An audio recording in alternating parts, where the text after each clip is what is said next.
अस्सलाम वालेकुम प्यारे दोस्तों, सूरह यासीन को सुबह के टाइम पढ़ लो या फिर सुन लो। इंशाअल्लाह आप लोगों का पूरा दिन खैर से गुजरेगा और आप लोग पूरा दिन अल्लाह ताला की पनाह में रहोगे। जो इंसान अपने घर से निकलते वक्त सूरह यासीन को पढ़ता है या फिर सुनता है, इंशाअल्लाह जिस काम के लिए भी वो जाता है उस काम में अल्लाह रब्बुल इज्जत की गैर से मदद आती है। इतना ही नहीं प्यारे दोस्तों, सूरह यासीन के और भी कई सारे फायदे हैं। अगर कोई अपनी दुकान में बैठकर सूरह यासीन को पढ़ ले या फिर इस वीडियो के अंदर दिल लगाकर मुकम्मल सुन ले तो इंशाअल्लाह उसकी दुकान में बेपनाह बरकतें होना शुरू हो जाती हैं। उसकी दुकान तेजी के साथ चलना शुरू हो जाती है और उसकी दुकान से तमाम बुरी बलाएं भाग जाती हैं और आपकी दुकान में इंशाअल्लाह पैसा ही पैसा दिखना शुरू हो जाता है। जो इंसान सूरह यासीन को सुबह के टाइम पढ़ ले या फिर दिन में किसी भी टाइम सूरह यासीन को पढ़ ले या फिर इस वीडियो के अंदर दिल लगाकर सुन ले, वो इसलिए दोस्तों क्योंकि सूरह यासीन बहुत ही बाबरकत वाली और पावरफुल सूरह है और ये सूरह कुरान पाक का दिल भी है। अगर कोई इंसान अपने घर में इस वीडियो के अंदर सूरह यासीन को दिल लगाकर सुन ले तो इंशाअल्लाह उसके घर में अल्लाह रब्बुल इज्जत की गैर से मदद आना शुरू हो जाती है और उसके घर में अल्लाह रब्बुल इज्जत की गैर से रहमत बरसना शुरू हो जाती है। उसके खाने पीने के सामान में गैर से बरकतें होना शुरू हो जाती हैं और उसके घर में बेशुमार बेपनाह बरकतें होना शुरू हो जाती हैं और उसके घर के अंदर जो पैसे रखे हैं उन पैसों में भी गैब से अल्लाह रब्बुल इज्जत की मदद आना शुरू हो जाती है। घर में आपके खुशहाली पैदा हो जाती है, घर में आपके रौनकें पैदा हो जाती हैं। अगर जिस किसी भाई का कोई कारोबार है, कारोबार से कोई ठीक ठाक फायदा दिखाई नहीं दे रहा, कारोबार से घाटा ही होता जा रहा है और उसका कारोबार कोई तरक्की नहीं कर रहा, तो उस भाई को चाहिए जब भी वो अपने कारोबार पर जाया करे तो सूरह यासीन को इस वीडियो के अंदर दिल लगाकर रोजाना सुन लिया करे। इंशाअल्लाह ऐसा रोजाना करने से उसका कारोबार कामयाबी की तरफ बढ़ता चला जाएगा, उसका कारोबार खूब तरक्की करना शुरू कर देगा और उसके कारोबार में इंशाअल्लाह अल्लाह रब्बुल इज्जत की बेपनाह मदद आएगी। इंशाअल्लाह कारोबार से बेशुमार फायदा होगा, कारोबार में बेपनाह बरकतें होंगी और आपकी तमाम मुसीबतें हमेशा के लिए दूर हो जाएंगी। तो आइए प्यारे दोस्तों, अब हम सब मिलकर सुन लेते हैं सूरह यासीन को। उससे पहले आप लोगों का फर्ज बनता है हमारे चैनल को अभी सब्सक्राइब कर दें, वीडियो को दिल से लाइक कर दें, कमेंट बॉक्स में आमीन जरूर लिख दें और सब आपकी नियत से इस वीडियो को आगे शेयर जरूर कर दें। तो प्यारे दोस्तों, ये रही सूरह यासीन। अल्लाह पर अकीदे के साथ इस सूरह मुबारक को दिल लगाकर सुनते रहें। अऊज़ु बिल्लाहि मिनश शैतानिर रजीम। बिस्मिल्लाहिर रहमानिर रहीम। यासीन वल क़ुरआनिल हकीम इन्नका लमिनल मुरसलीन वअला सिरातिम मुस्तक़ीम तंज़ीलल अज़ीज़िर रहीम लितुनज़िर क़ौमन मा उनज़िर आबाउहुम फ़हुम गाफ़िलून लक़द हक़्क़ल क़ौलु अला अक्सरिहिम फ़हुम ला युमिनून इन्ना जअलना फ़ी अअनाक़िहिम अग़लालन फ़हिय इलल अज़क़ान फ़हुम मुक़महून वजअलना मिन बैनि अयदीहिम सद्दन ومن خلفهم سدا فأغشيناهم فهم لا يبصرون وسواء عليهم أأنذرتهم أم لم تنذرهم لا يؤمنون إنما تنذر من اتبع الذكر وخشي الرحمن بالغيب فبشره بمغفرة وأجر كريم إنا نحن نحيي الموتى ونكتب ما قدموا وآثارهم وكل شيء أحصيناه في إمام مبين واضرب لهم مثلا أصحاب القرية إذ جاءها المرسلون إذ أرسلنا إليهم اثنين فكذبوهما فعززنا بثالث فقالوا إنا إليكم مرسلون قالوا ما أنتم إلا بشر مثلنا وما أنزل الرحمن من شيء إن أنتم إلا تكذبون قالوا ربنا يعلم إنا إليكم لمرسلون وما علينا إلا البلاغ المبين قالوا إنا تطيرنا بكم لئن لم تنتهوا لنرجمنكم وليمسنكم منا عذاب أليم قالوا طائركم معكم أئن ذكرتم بل أنتم قوم مسرفون وجاء من أقصى المدينة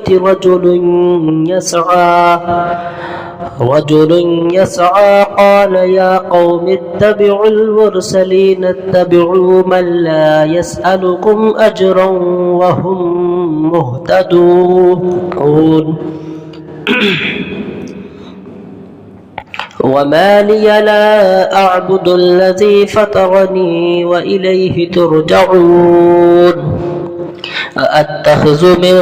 دونه آلهة إن يردني الرحمن بضر لا تغن عني شفاعتهم شيئا ولا ينقذون إني إذا لفي ضلال مبين إني آمنت بربكم فاسمعون قيل ادخل الجنة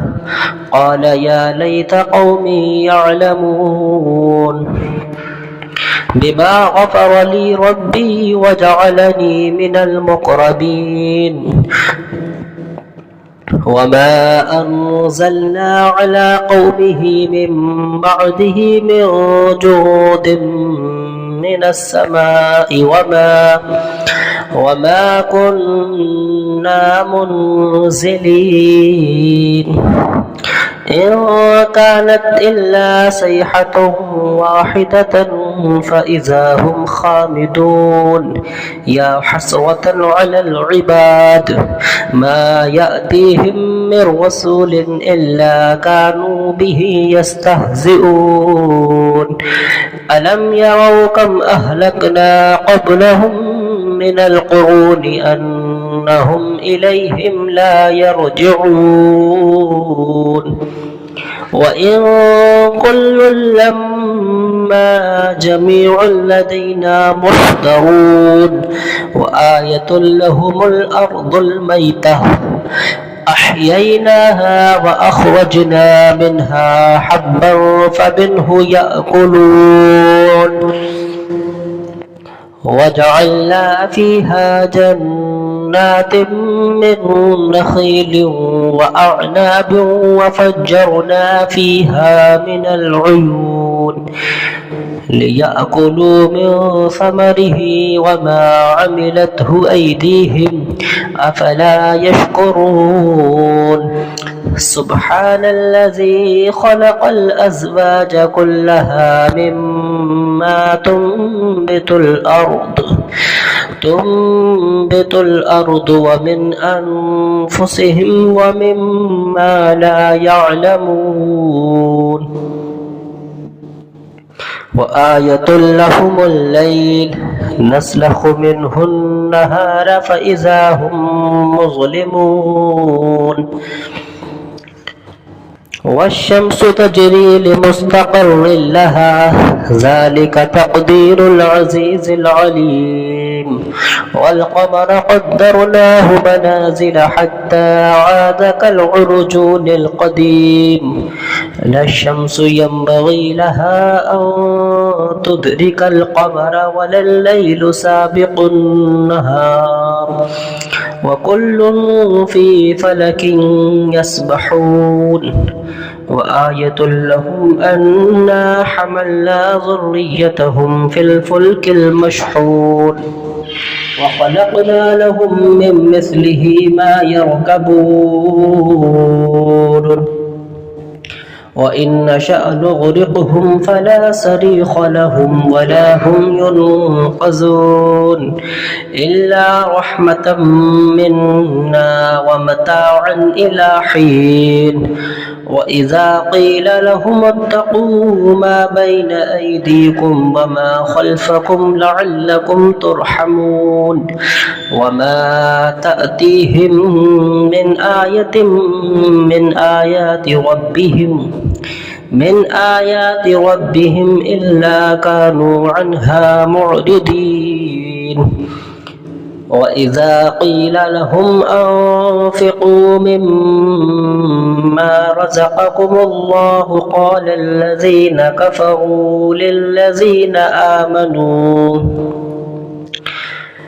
آمنوا أنطعم من لو يشاء الله أطعمه إن أنتم إلا في ضلال مبين ويقولون متى هذا البعد إن كنتم صادقين ما ينظرون إلا صيحة واحدة تأخذهم وهم يخصمون فلا يستطيعون توصية ولا إلى أهلهم يرجعون ونفخ في الصور فإذا هم من الأجداث إلى ربهم ينسلون قالوا يا ويلنا من بعثنا من مرقدنا هذا ما بعد الرحمن وصدق المرسلون إن كانت إلا صيحة واحدة فإذا هم جميع لدينا محضرون فاليوم لا تظلم نفس شيئا ولا تجزون إلا ما كنتم تعملون إن أصحاب الجنة اليوم في شغل فاكهون هم وأزواجهم في ظلال على الأرائك متكئون لهم فيها فاكهة ولهم ما يدعون سلام قولا من رب رحيم وامتازوا اليوم أيها المجرمون ألم عاهد إليكم يا بني آدم ألا تعبدوا الشيطان إنه لكم عدو مبين